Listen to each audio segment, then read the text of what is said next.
Good morning, Archer Chirps. Hi, Pollywogs. Hi, Tadpoles. Hi, Guppies 1 and 2. As you can see, I'm out at a playground this morning. This is where I'm going to be videoing our YouTube lesson for today. I hope everyone got to get outside, get out into the air, get some fresh air. But remember, wear your mask. Masks are very important, children. It's so good to see you. And it's so good that we are able to still have a little fun with life, even though times are a little different. So get your bubbles out, get your jump rope out, get your slime out, whatever it is that makes you happy. Have fun with it though, and be safe. Masks and wash those what? Hands. Well, again, yesterday was a wonderful day. It was a very steamy day. And today seems to be a lot cooler, a little cloudy, a little overcast, but no one's here at the playground. It's just me right now. So I picked this perfect spot for us so that we could spend some time together and just talk about the lesson that we've been learning all week about lying. And lying, children, as I said, is really something that we really want to make sure that we're working on and that we're really thinking about always telling the truth, no matter what. The consequences are there either way, but the consequences are greater when we tell lies. So I think it's important that you understand, what does God say about lying? He tells us everything. He reminds us truth, truth, truth. Today's word, what is it going to begin with? Absolutely, R, because yesterday was Q. And what was yesterday's word? Of course you couldn't forget that, quarantine. But today's word is refute. This means to prove wrong or false. To prove wrong. And so the word is what? Say it again, nice and loud. Refute. Excellent. We have to refute the lies that are being told about the mask. They are helping. They are causing the disease to be less. We have to refute all lies that go against God, that says that God's not real or that the Bible's not true. We have to refute it. We have to prove to them that it's false and it's wrong. There is a God, and these masks are helping. So again, children, be about honesty, be about truth, and when you see a lie coming your way, be able to refute it. And that's what we're going to talk about today with our lesson. Yesterday I left off that we were going to talk about a couple of prophets who were really not liked by the people because they always told the truth. Always. And people don't like to always hear truth, children. That's just the fact of the matter. Some of us just prefer you just leave us alone and let us do what we want to do, you know. I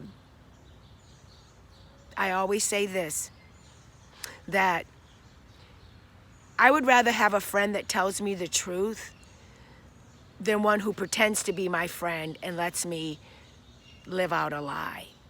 You know, if you see something on my tooth, like maybe I had some spinach and you see it there, tell me, it's okay. I won't feel bad.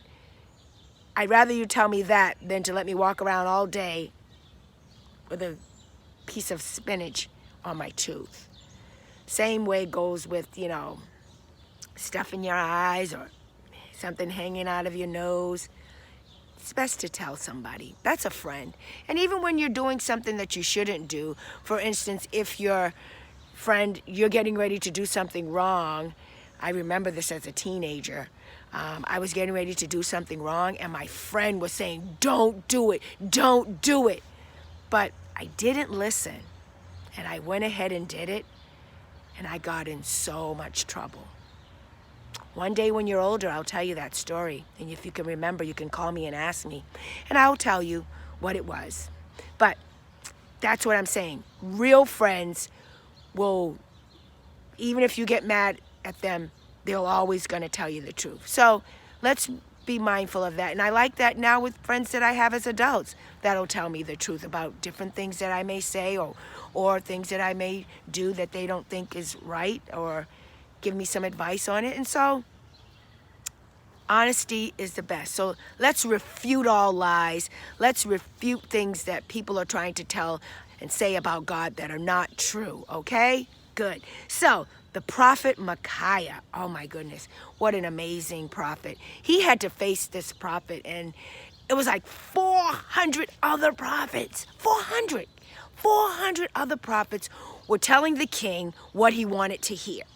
But Micaiah said that he couldn't do that, even though some of the prophets said, just say what the king wants to hear. Just tell him that. Don't say anything negative. But Micaiah said, I can't do that, because whatever God says, that's what I must say. So, of course, it was a big whole situation.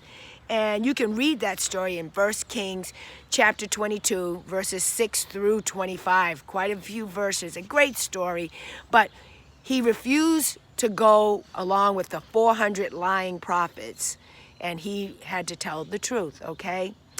And you can also read about that with Elijah. There was another one who, in 1 Kings chapter 18, he kept trying to tell the Israelites and tell the people that you're doing wrong. You're not worshiping correctly. You're not honoring God like you should. You're treating the poor bad. You're not helping the needy. You're oppressing your own people. You're doing things to one another, to your neighbors, that you shouldn't be doing. And again, Elijah is another one. Jeremiah, another one. Oh, they threw him in a pit. Poor thing, you just think about, just because he's trying to tell the truth. But you can read about him in Jeremiah 23, 9 through 40, and then you can read about it again in Jeremiah chapter 28, verses 1 through 17.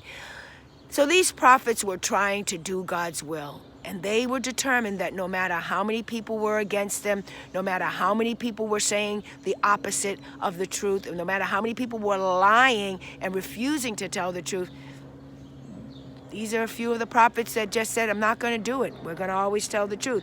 In fact, I want you to listen to this description of what Jeremiah said in his day. He said, and like their bow, like a bow and arrow, they have bent their tongues for lies. Bent their tongues?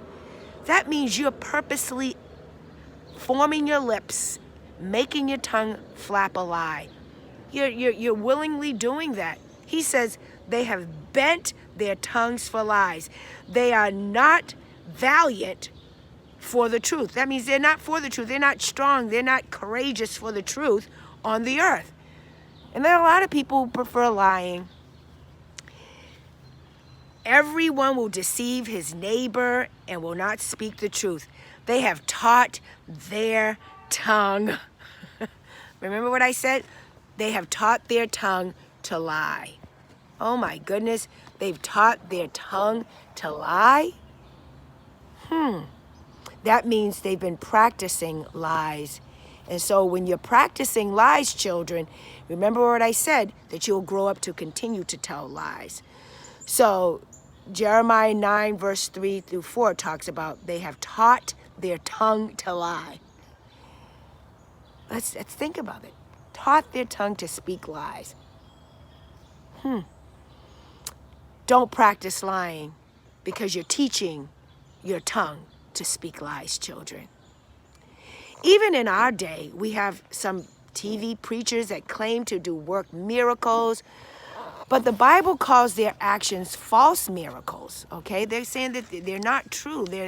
Remember I said that people are saying that they're healing people, and that if you just touch your TV, that God will come into your life. That's not true, children. Those are all lies.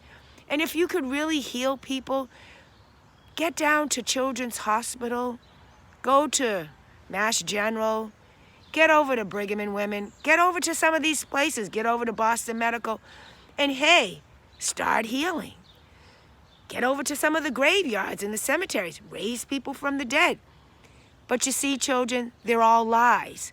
They're not performing miracles. They're not able to raise the dead, because those things are no longer available to people to be able to do. Jesus did that in his time, and some of his followers, his disciples, were able to do that as well. So, again, children, lies, that you have to be careful of what you listen to. So the Bible calls their actions false miracles or lying wonders. Lying wonders, that they're lies, that they're not real, they're not true. And you can read about that in 2 Thessalonians chapter 2, verse 9. And unrighteous deception is in verse 10. Unrighteous, that means they just don't want to, they just willingly want to deceive. They want to be tricks. They want to play tricks on people and cause them to believe lies. So here's a story that I want you to really remember, children. In Acts, chapter 5, I want you to understand what happened to this couple, this husband and wife, who lied. They started out with good intentions, because basically what people were doing back in the beginning of Acts, they were selling their goods so that the church could grow, and meaning the people, not buildings, but so that the people, that they could get as many souls saved as they possibly could. And so this Christian couple, Ananias and Sapphira, in the early church, they sold their land for a certain amount of money, okay? Which was their business and their privilege and their right to do. They decided to give some of that money to the apostles. So they were going to give it to the followers, help out, so that they could help some of those who were not as rich as them. And so everybody was working together to try to share their goods one with another. It would have been okay to give only some of the money. They didn't have to give it all, because again, it was theirs to give, if they had been honest about it. But rather than telling the truth about giving only some of the money, they lied and said they were giving all the money they had received from the sale of the land. So say, for instance, they received $50 for this land. I'm just giving an example. $50, because the land doesn't cost $50, but $50 for some land. And they gave only $20. That means $30 is still with them. A little math lesson. So they sold it for $50. They gave the apostles, the church, $20, and they kept $30 for themselves. But they lied. And they pretended as if they only sold it for the $20 that they gave. It was theirs to give. You didn't have to do that. Why tell lies? Because, see, they wanted to show themselves like, oh, we gave all of our money to the cause. But guess what? They lied and said that they were giving all the money they had received from the sale of the land. Peter, he accused them of lying to God. And again, as I said, it can be found in Acts chapter 5. And both the husband and the wife were struck dead that day for telling the lie. Oh my goodness, can you imagine that? And the interesting thing about the story was they had agreed to lie early together. And then the husband came first and gave the $20 or whatever he gave.